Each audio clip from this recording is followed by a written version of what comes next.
Welcome to No Longer Conformed, my online preaching and teaching ministry. We're studying the book of Matthew, the first gospel. In this session, we'll be looking at Matthew chapter 9, verses 14 to 17. The old is inadequate for the new. Change is usually threatening, yet its results can be tremendous.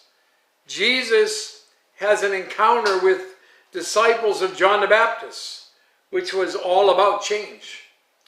Our text in Matthew chapter 9 presents two sides of an accusation against Jesus' ministry. First, Jesus' disciples were criticized for breaking tradition. Verse 14. Then the disciples of John came to him saying, "Why do we and the Pharisees fast often, but your disciples do not fast?" John's disciples were joining the Pharisees in criticizing Jesus, boasting of their own fasting and spirituality. They accused Jesus' disciples for lack of spiritual discipline. It had the potential of harming his cause. Luke chapter 5 and verse 33 implies that the true source of the questions was the Pharisees. Luke 5:33. It says, "Then the Pharisees," verse 30 actually, "said to him, 'Why do the disciples of John fast often and make prayers, and likewise those of the Pharisees, but yours eat and drink?'" Mark chapter 2 and in verse 18, the parallel passage reads, "The disciples of John and of the Pharisees were fasting. Then they came and said to him, 'Why do the disciples of John and the Pharisees fast, but your disciples do not fast?'" They were not wrong to fast for spiritual blessings, preparation for the Messiah's coming, demonstration of repentance. But remember the Pharisee and the tax collector of Luke chapter 18? Well, in that passage, beginning with verse 9, Luke 18, "Also he spoke this parable to some who trusted in themselves, that they were righteous and despised others. Two men went up to the temple to pray, one a Pharisee and the other a tax collector.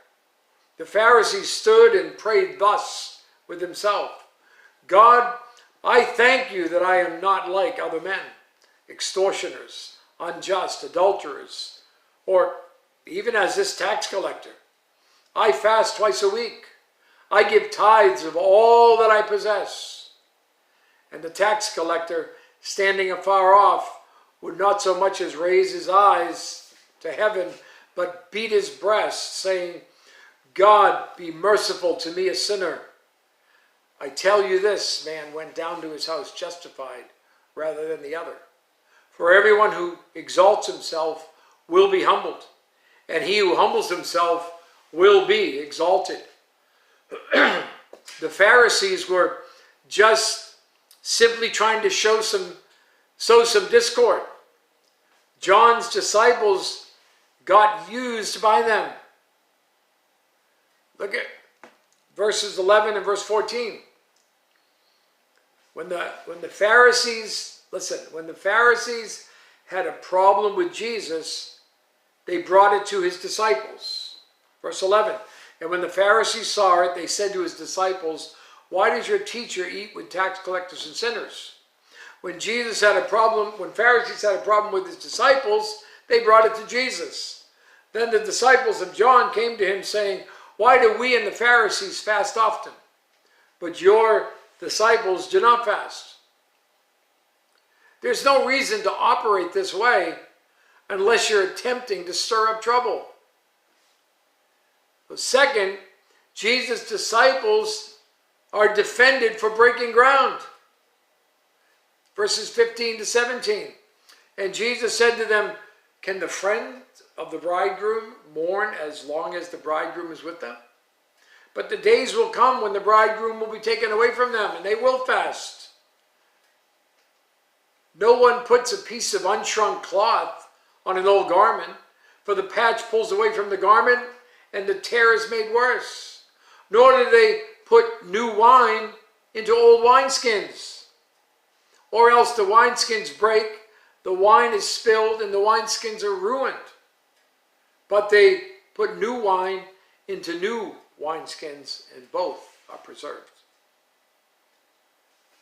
Not the time for fasting, Jesus is telling them. Jesus' disciples were friends of the bridegroom, and they're with him.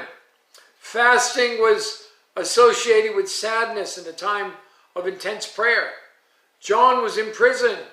It was good for his disciples to fast. But with Jesus present, there's joy and not sorrow. John chapter 3, verse 29. John the Baptist's own words. He who has the bride is the bridegroom, but the friend of the bridegroom who stands and hears him rejoices greatly because of the bridegroom's voice. Therefore, this joy of mine is fulfilled. The imagery is of a wedding party, celebration and rejoicing, but conditions change. Now there's joy. Later, it will be sorrow.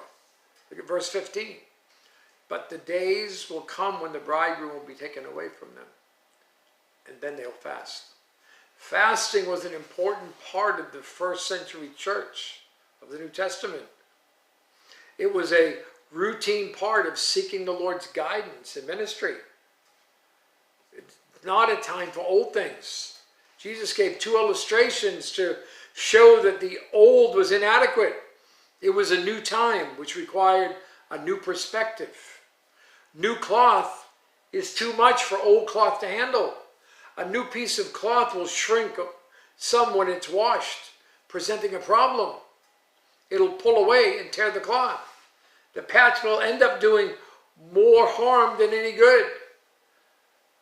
Trying to apply new covenant truth to old covenant Mosaic ceremony, new circumstances call for new practices. New wine is too powerful for old wineskins to hold. Animal skins were used for the fermentation process of wine because of elasticity. Fermentation builds pressure. An old stretched wineskin no longer has elasticity and will rupture, resulting in ruined wine and a ruined wineskin. The old ritual or wineskins of John the Baptist and the Pharisees were not fit for the new wine of the new covenant Jesus was bringing. New circumstances call for new practices. Colossians chapter 2, verses 16 and 17. So let no one judge you in food or in drink, or regarding a festival, or a new moon or Sabbaths, which are a shadow of things to come, but the substance is of Christ.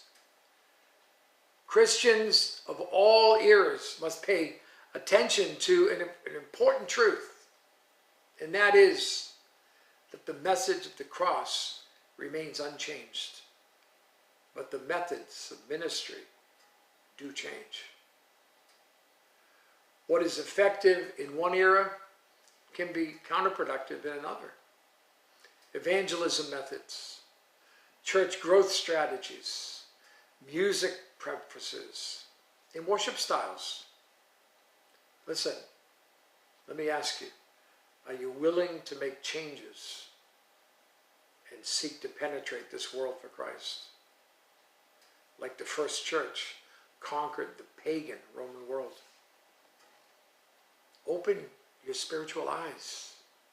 See what God's doing and join him. You have a great day.